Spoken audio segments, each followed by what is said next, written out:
You are listening to the Heartland Author Podcast. I am Aaron Apollo Camp. For today's episode, I had the opportunity to interview Michael Stangeland. Michael is the author of Junkworld, the Ballad of LeRoy Brown, which is an interesting science fiction novel. I'm here with Michael Stangeland, who is the author of the book Junkworld, the Ballad of LeRoy Brown. Michael, welcome to the Heartland Author Podcast. Yes, thank you for having me on. And if I make a quick note, and this is hardly the first, you're hardly the first person to do it, but it is actually Michael Stangeland, no R. As I said, it's a thing that happens a lot to the point I've wound up finding a way to joke about it. I like to joke that, someone in my family's history must have upset a pirate, so we've got a ghost pirate that anytime someone says my name, it's coming along and says, trying to say Stangeland, it's R in there. Michael Stangeland. Okay, I got it. Okay, there's a silent R. Well, no, there's no R in there at all. It's just in the spelling, not the actual pronunciation. No, there's not even in the spelling. Oh, I must have misspelled it in... Yeah, again, you're not even the first person to have it spelt in front of you and found a way to put an R in there. Like I said, that's why I take to joking that, I'm haunted by a very petty pirate or something. I've had my name misspelled a number of different ways as well, so I apologize. Yeah. Feel free to introduce yourself to our listeners. Yes, as the lengthy introduction has gone, I'm Michael Stangeland. I'm an author from here in the Midwest, South Dakota, more specifically. I'm here because earlier this year I published a science fiction book called Junkworld, the Ballad of LeRoy Brown, which is a book about a combat robot that turned arena fighter that's at the top of his game. He's recently been, an undefeated champion. He finds himself on a plant, but, as it is, robots, machines in general, they need maintenance. And, after being this undefeated champion, shut down for maintenance, when reactivated, finds himself on an entirely different planet, a planet for machines that, nobody wants for one reason or another, and he is obviously certain that he's there by mistake, so he makes it his mission to go home, and as he's working on this, he gets the notice of a robot known as the Top Dog, who is trying to conquer Junkworld, and for some reason, unknown only to the Top Dog, he wants LeRoy brought to him.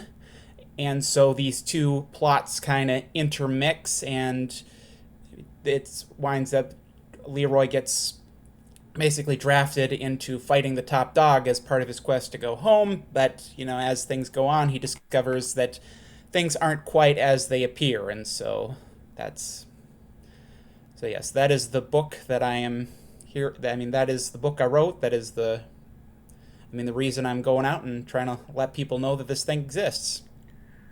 What were some of your sources of inspiration for Junkworld? So, the biggest one, and it's kind of funny because I feel like whenever I talk about this, I've turned into an unofficial, trying to advertise, but the big one, more than anything, is BattleBots. I don't know if you're familiar with that. It's a robot fighting TV show, I believe. Yes, yeah, that is. Yeah, you've got the basic idea. So, I saw some of this kind of stuff when I was younger, but it's especially more recently in the past when they did a revival of that show, and I becoming a huge fan, and that kind of became the inspiration for LeRoy Brown himself, and the Underground Robot Combat League that is kind of sits in the background that's involved with it, and then there's also, to a lesser degree, there's also, if you remember, the Real Steel movie from a few years back. So there's that kind of, that fighting robot thing that I mean that it, more than anything is the biggest inspiration for Leroy and this story. I mean, it's kind of weird in a sense of you've got that where I mean that's the inspiration for the background, but then tossing him into this tossing him into this Junkworld planet, and but more than anything, those are I mean, if I didn't have that inspiration, this I mean, more than anything, this book would not exist. You published Junkworld through a hybrid publisher. What was the name of the hybrid press that published your book, and did you have any problems working with them?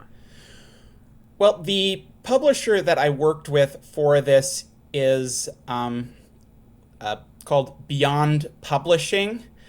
Yeah, they and the way it works is it is a hybrid publisher, so it's sort of between your traditional publishing and your self-publishing. And I'd say the biggest thing that they took care of was the whole logistics thing. I mean, I put input into, hey, what is the cover going to look like, having say in all the making sure the interior is going to be good. And this, so it's not like a your standard publisher where what I hear is they can have say of, hey, we want you to change we want to change some elements here in the book itself.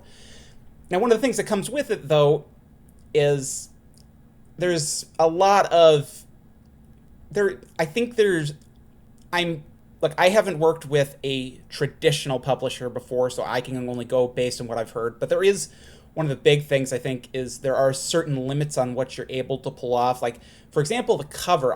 There was a lot that went back and forth with the cover, especially versus what I envisioned versus what I was able to get. While I did get a cover I was happy with, what wound up happening is it was basically taking from pre-created material, looking on a on a source website that they had a subscription to, and figuring out stuff to work with that. And there was a lot of communication back and forth that sometimes didn't. I mean, sometimes things maybe get lost, or there's a hard time getting across, especially what you're looking for. And part of it may have been, hey, here's what I envision versus, okay, here's what they're actually capable of.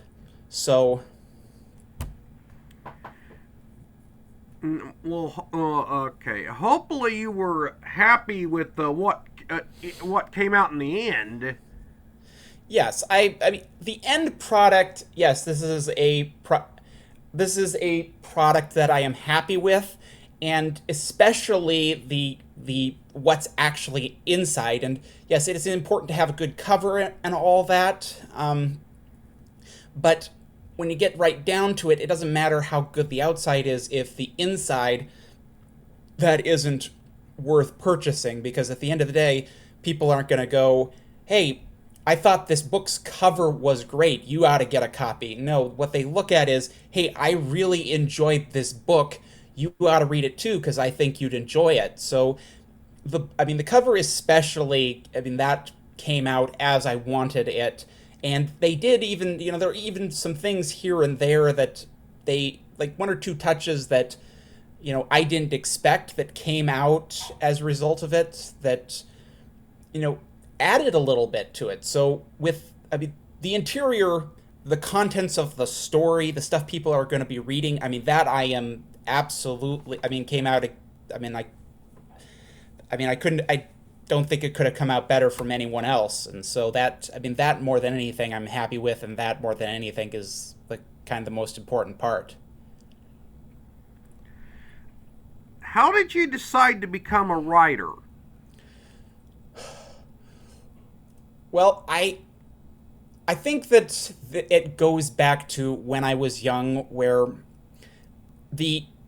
initially, the first thing I can remember that I wanted to be when I was growing up was an astronaut.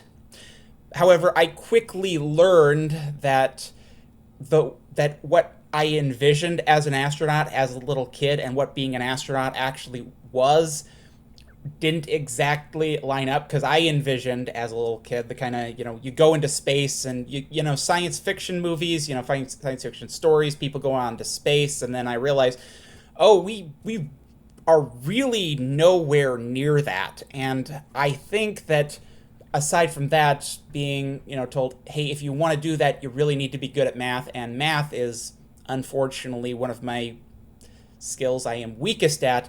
I think that a large part of that drove me to, hey, with this writing stuff, it allows me to envision and kind of not in reality visit other worlds or go, but in a sense I think there's sort of a proxy there, a large part of that. That's the starting point, and so yeah, that's the real starting point. What are some of the biggest challenges you have as a writer?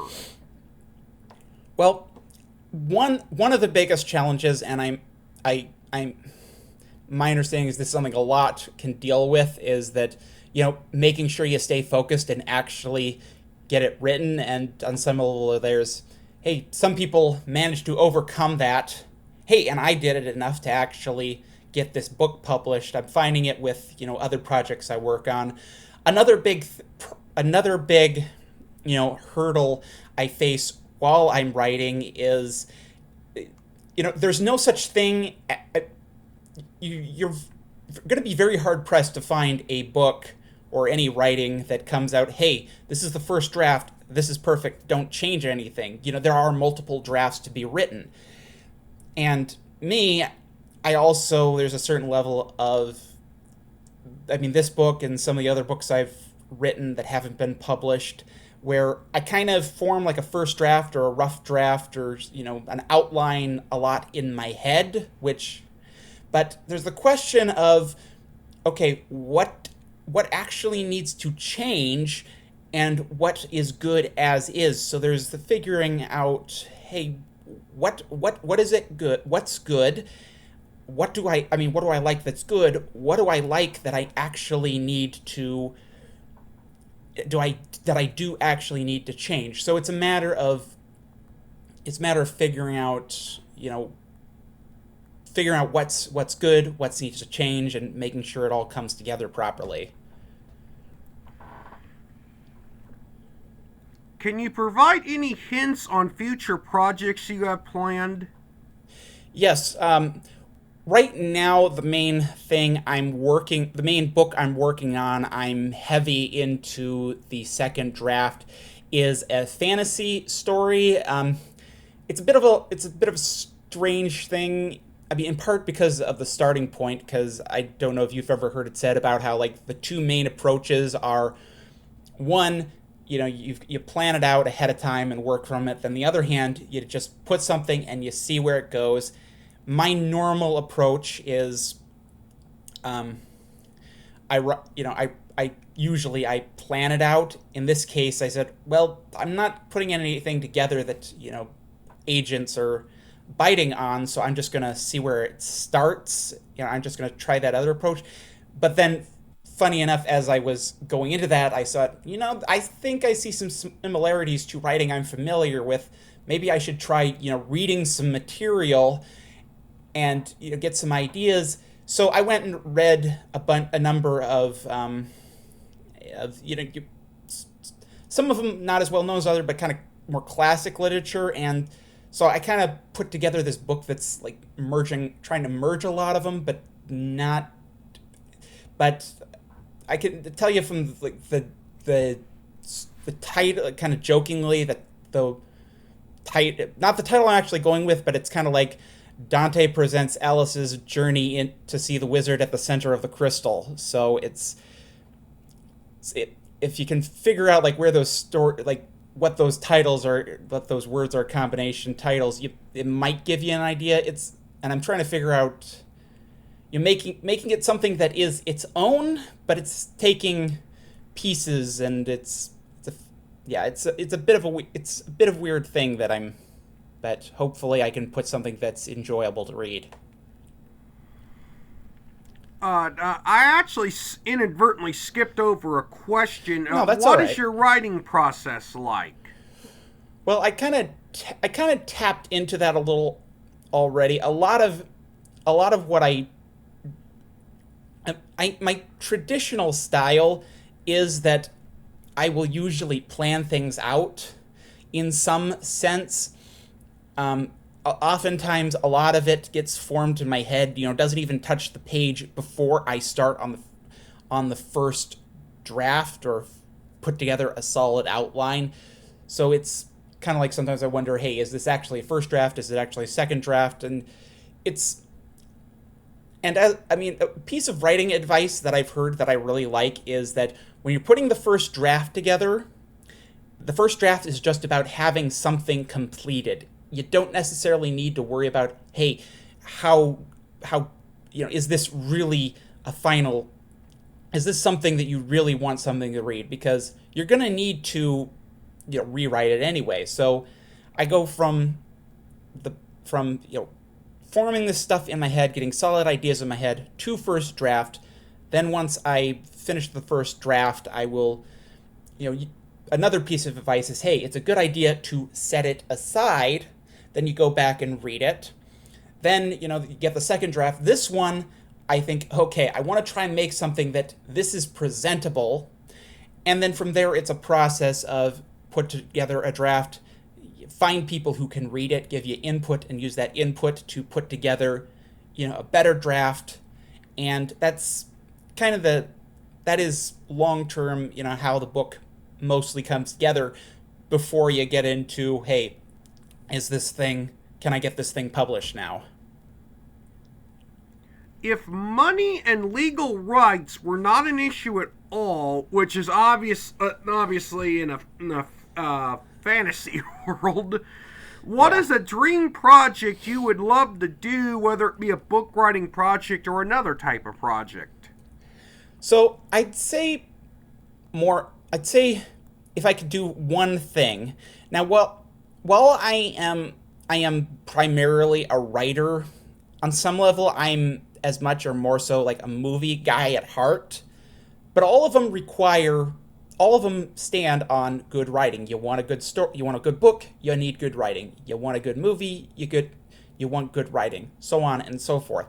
And there is one book in particular that is very much a favorite of mine, and it may be a bit of an outlier because it's called Star Wars Starfighters of Adamar. It's obviously a Star Wars book, but it's from, the Lucas side of it. And this one is a particular favorite of mine that I'm really, really enjoy. And so there's this idea of, hey, if I could do any project, I would like to have the opportunity to take that and make it into a movie so I can present this book that I love in this form, in this.